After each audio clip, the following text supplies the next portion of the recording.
नमस्कार जोहार। चले जानते हैं झारखंड की ताजा खबरों को, लेकिन उससे पहले अगर आपने अभी तक इस चैनल को सब्सक्राइब कर लें, जिससे कि आपको झारखंड की ताजा खबर रोजाना मिलती रहे। सबसे पहली और बड़ी खबर, चेक बाउंस मामले में आरोपी अभिनेत्री अमीषा पटेल का बयान 16 अक्टूबर को दर्ज किया जाएगा। बयान दर्ज करवाने के लिए गदर फिल्म की हीरोइन अमीषा पटेल को व्यक्तिगत रूप से झारखंड के कोर्ट में मौजूद रहना होगा। न्यायिक दंडाधिकारी DN शुक्ला की कोर्ट में चेक बाउंस मामले की सुनवाई हुई है। सुनवाई के दौरान गदर 2 की फिल्म अभिनेत्री अमीषा पटेल के अधिवक्ता ने शिकायतकर्ता अजय कुमार सिंह का जिरा किया है। जिरा पूरी होने के बाद प्रार्थी के वकील विजय लक्ष्मी श्रीवास्तव ने मामले में गवाही बंद करने का अनुरोध किया है और इस पर कोर्ट ने गवाही बंद करते हुए मामले में आरोपियों के बयान दर्ज करने की तारीख 16 अक्टूबर निर्धारित कर दी है। उस दिन मामले की आरोपी अमीषा पटेल एवं कुणाल गूमर का बयान कोर्ट में दर्ज होगा। बड़ी खबर, राज्य में आकलन परीक्षा में 25% पारा शिक्षक हो गए फेल। जैक बोर्ड ने जारी किया है परिणाम, अक्टूबर से मिलेगा बढ़ा हुआ मानदेय। Jharkhand academic council JAC board ने प्रशिक्षित सहायक अध्यापकों पारा शिक्षकों की आकलन परीक्षा का परिणाम जारी कर दिया है। परीक्षा में ओवरऑल 75% पारा शिक्षक ही सफल हुए, वहीं 25% पास नहीं हो पाए। इस परीक्षा में 41,453 पारा शिक्षकों में 30,953 पारा शिक्षक उत्तीर्ण हुए हैं और 10,500 असफल पारा शिक्षक हैं। सफल पारा शिक्षकों के मानदेय में 10% की बढ़ोतरी तय है, जबकि असफल पारा शिक्षकों को 3 आकलन परीक्षा में मौका मिलेगा। राज्य में बढ़ते मानव तस्करी के खिलाफ मुख्यमंत्री हेमंत सोरेन का निर्देश, प्रभावी योजना बनाए संबंधित विभाग। मुख्यमंत्री हेमंत सोरेन ने मानव तस्करी, ह्यूमन ट्रैफिकिंग पर रोक के संबंध में पुलिस एवं महिला बाल विकास एवं सामाजिक सुरक्षा सहित अन्य संबंधित विभाग के वरीय अधिकारी के साथ उच्च स्तरीय बैठक की। बैठक में मुख्यमंत्री ने कहा कि मानव तस्करी राज्य में गंभीर समस्या बन रही है, इसकी रोकथाम करना जरूरी है और इसकी रोकथाम के लिए सभी संबंधित विभाग, NGO और सामाजिक संस्थाओं को बेहतर समन्वय स्थापित करके प्रभावी कार्य योजना बनाने की आवश्यकता है।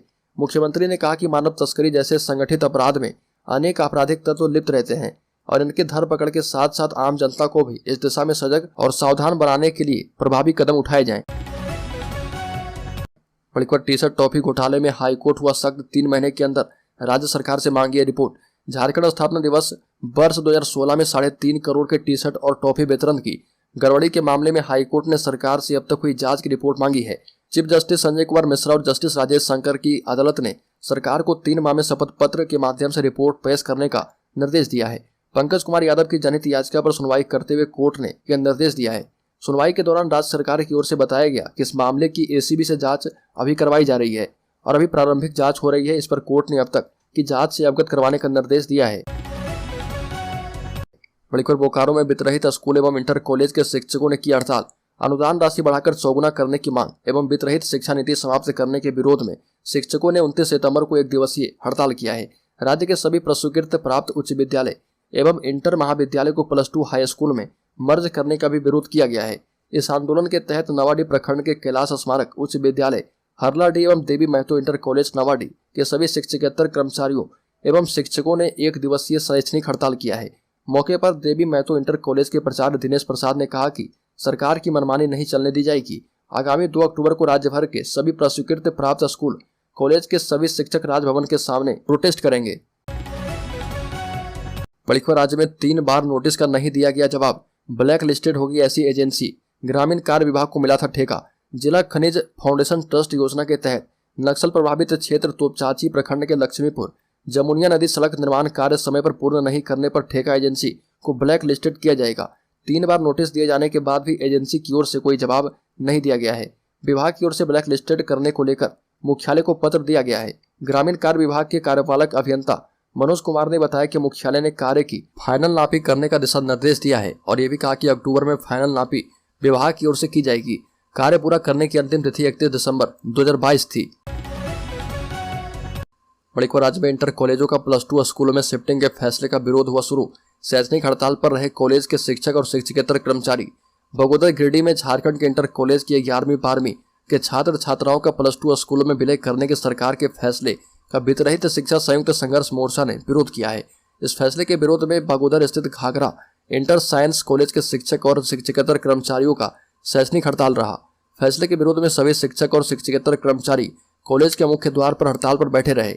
इस दौरान सरकार के फैसले का जमकर विरोध किया गया और इस फैसले को वापस लेने की मांग की गई है।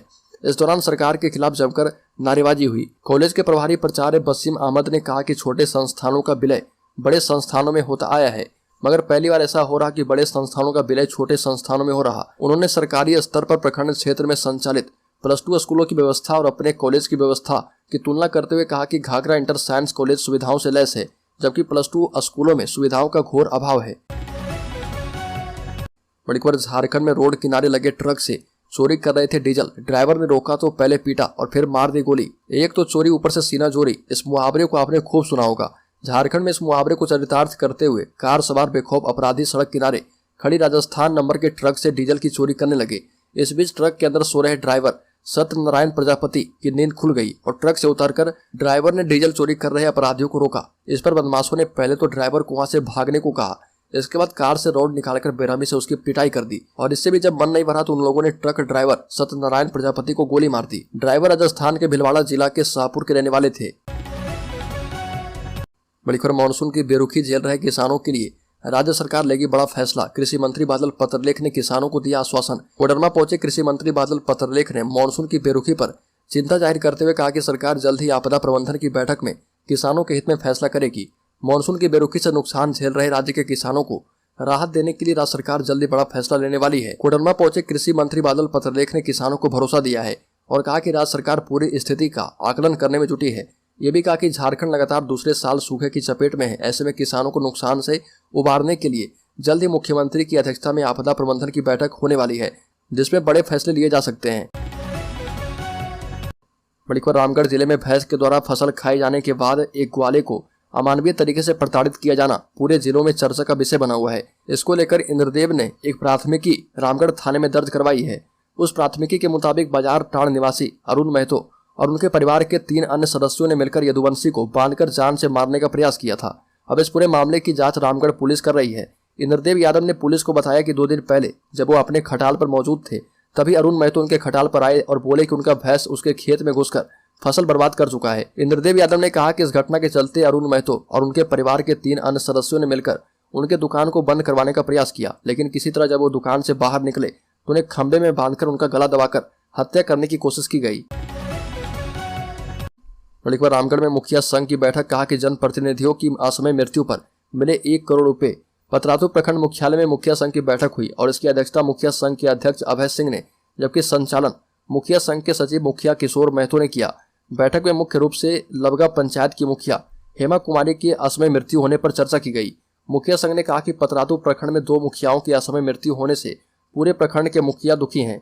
मुखिया संघ ने सरकार से मांग की कि मुखिया के साथ साथ अन्य जनप्रतिनिधियों का असमय मृत्यु होने पर सरकार की ओर से कम 1 करोड़ रुपए और उनके परिवार वालों को देने का प्रावधान किया जाना चाहिए।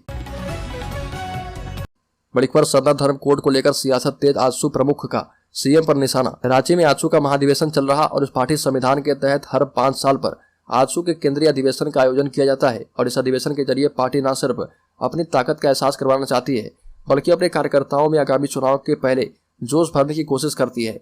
वहीं एक बार फिर से सरना धर्म कोड चर्चाओं में है। झारखंड में सरना धर्म पर शुरू हुई सियासत थमने का नाम नहीं ले रही है। सीएम हेमंत सोरेन की ओर से प्रधानमंत्री मोदी को लिखे पत्र के बाद से ही बयानबाजी का दौर थमने का नाम नहीं ले रहा। इस बीच आजसू प्रमुख सुरेश महतो ने सीएम हेमंत सोरेन पर जमकर निशाना साधा और जहां सुरेश महतो ने कहा कि सीएम को जब ईडी का समन आया उन्हें प्रधानमंत्री की याद आई और साथ ही सीएम पर प्रदेश की जनता को बरगलाने का आरोप लगाया। दूसरी ओर झारखंड मुक्ति मोर्चा सांसद महुआ मांझी ने मामले को लेकर प्रदेश के पूर्व सीएम रघुवर दास पर निशाना साधा है।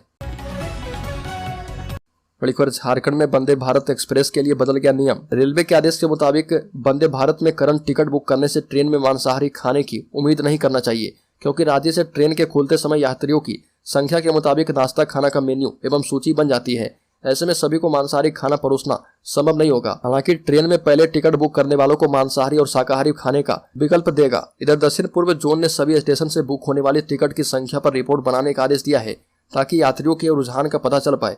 दूसरी ओर वाणिज्य एवं कैटरिंग सुपरवाइजर से व्यवस्था पर नजर रखने के साथ सुविधाओं पर विचार लेने की तैयारी भी है। बड़ी खबर, झारखंड, उड़ीसा और पश्चिम बंगाल में कुर्मी या कुर्मी को एसटी सूची में शामिल करने का मसला लोकसभा चुनाव के पूर्व एक बार फिर से गर्मा गया है। आहिस्ता आहिस्ता यह मुद्दा अब सामाजिक संगठनों के आंदोलन से निकलकर राजनीतिक बनता जा रहा। केंद्रीय जनजातीय मंत्री और तत्कालीन सीएम रहे अर्जुन मुंडा के बयान के बाद मामला गर्म हो गया है। अर्जुन मुंडा ने हाल ही में बयान दिया कि केंद्र के पास कुर्मी को एसटी की सूची में शामिल करने का कोई प्रस्ताव लंबित नहीं है। इस बयान के बाद कुर्मी आंदोलन के नेता भड़क गए। पूरे मामले में मोर्चा के केंद्रीय अध्यक्ष शीतल ओथार ने केंद्रीय मंत्री अर्जुन मुंडा को चुनौती देते हुए कहा कि वो सामने आकर सीधा सीधा बताएं कि उनके द्वारा कैबिनेट से पास करवाकर भेजे गए 2004 में प्रस्ताव कब खारिज हुआ, किसकी रिपोर्ट पर खारिज हुआ, और यह भी बताया कि कांग्रेस सांसद अधीर रंजन चौधरी की बात पर क्यों संसद में बयान दिया गया था कि भाजपा एक कुर्मी का भला कर सकती है। कुर्मी समाज ने अर्जुन मुंडा और पूरी भाजपा को चेताते हुए कहा कि केवल चुनावी फायदे के लिए कुर्मी समाज का इस्तेमाल से बाज आए, नहीं तो झारखंड की 9 लोकसभा सीट में उसे हराने का काम किया जाएगा। बड़ी खबर, लोकसभा चुनाव की तैयारियों में जुड़ चुका है झारखंड मुक्ति मोर्चा और जिलावार समीक्षा भी जारी है। पार्टी की जमीनी हकीकत से रूबरू हो रहे सभी नेता। झारखंड के राजनीतिक दलों ने भी लोकसभा चुनाव की तैयारी शुरू कर दी है। झारखंड मुक्ति मोर्चा, कांग्रेस, राजद, बीजेपी, आजसू समेत सभी पार्टियां अपने अपने स्तर पर लगातार बैठकें, समीक्षाएं और कार्यक्रम आयोजित कर रही है। इस बीच झारखंड मुक्ति मोर्चा भी जिलेवार पार्टी की ताकत और कमजोरियां, सदस्यता अभियान की स्थिति, सरकार की जन कल्याणकारी योजनाओं को आवश्यकतामंद तक पहुंचाने में झारखंड मुक्ति मोर्चा कार्यकर्ताओं की भागीदारी और लोकसभा चुनाव की तैयारियों की समीक्षा कर रही है। हरमू स्थित झारखंड मुक्ति मोर्चा के कैंप कार्यालय में केंद्रीय स्तर के नेता समीक्षा कर रहे। बड़ी खबर, पलामू जिले में प्रतिदिन हजारों कैल्शियम की गोली की खपत बढ़ती जा रही है और 5000 से अधिक कैल्शियम की गोली मरीजों को दी जा रही है। यह आंकड़ा सिर्फ एक अस्पताल का है, जबकि जिले में 200 से अधिक सरकारी और निजी हॉस्पिटल संचालित हैं। करीब 20 लाख की आबादी वाले इलाके में हर महीने 5 से 6 हजार से अधिक कैल्शियम की गोली खपत हो रही है और यह आंकड़ा चौंकाने वाले जरूर है, लेकिन यह काफी डरावना भी है। कैल्शियम की गोली की खपत यह बता रही है कि इलाके के लोगों की हड्डी कमजोर हो रही है। और हम बात कर रहे हैं झारखंड की राजधानी रांची से करीब 165 किलोमीटर दूर पलामू जिले की। पलामू का इलाका नक्सल हिंसा काल सुखाड़ के लिए जाना जाता है और कुछ वर्षों से पलामू फ्लोराइड जोन के रूप में स्थापित होता जा रहा। बड़ी खबर, अपनी आखिरी किला बचाने की कोशिश में नक्सली, 10 महीने से जारी ऑपरेशन में 22 जवान हुए जख्मी, बेमौत मारे गए 12 ग्रामीण। झारखंड के कोल्हान में पुलिस और नक्सलियों के बीच वॉर जैसी स्थिति बनी है। जंग के हालात इसलिए हैं क्योंकि नक्सली किसी भी हालत में अपने सबसे मजबूत और आखिरी किले को खोना नहीं चाहते हैं। बूढ़ा पहाड़ पर सुरक्षा बलों का कब्जा होने के बाद उन्हें वहां से भागना पड़ा और ठौर की तलाश में जंगलों की खाक छानी पड़ी। ऐसे में उनके पुराने ठिकाने और अपने गढ़ को सही सलामत रखने के लिए जान की बाजी तक लगा रहे। दूसरी तरफ झारखंड पुलिस और जवान कोल्हान में बूढ़ा पहाड़ जैसी सफलता दोहराने के लिए नक्सलियों से लगातार लोहा ले रहे। पिछले 10 महीने से आलम ऐसा है कि सुरक्षा बलों और नक्सलियों के बीच घमासान मचा है। कोल्हान के बीहड़ों से नक्सलियों को खदेड़ने के लिए लगातार 10 महीने से सुरक्षा बल मोर्चे पर डटी है और सर्च ऑपरेशन क्लीन के तहत नक्सलियों के दर्जनों कैंप नष्ट किए जा चुके हैं।